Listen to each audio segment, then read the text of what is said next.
This night, many a miser who has a fortune is living in a horrible state. He's afraid of the loss of his fortune. There are others who, they also have in a peculiar way a sense of loss.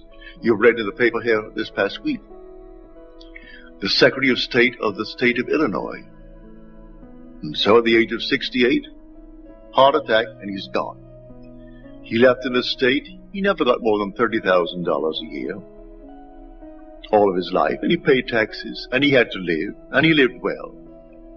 But they found stashed away $800,000 in cash, in shoe boxes and all kinds of things, in a locked place.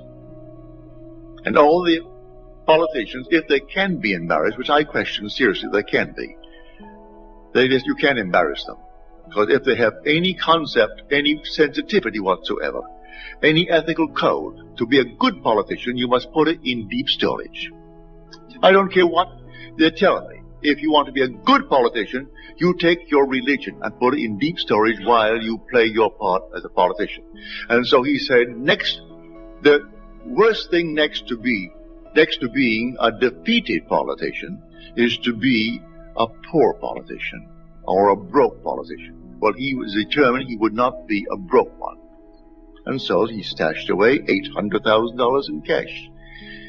And he said, if you cannot get a dinner, take a sandwich. In other words, if they cannot, for a payoff, give you $1,000, take $500. And he went through life that way. Well, that's his concept of life. Well, I hope that you aren't given that way, but if you are, may I tell you, in the end, it's all forgiven.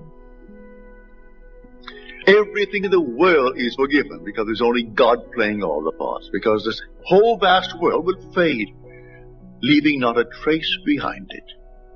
This is the dream where you live physically, where you live psychologically, but where you are moving through spiritually, they are forever.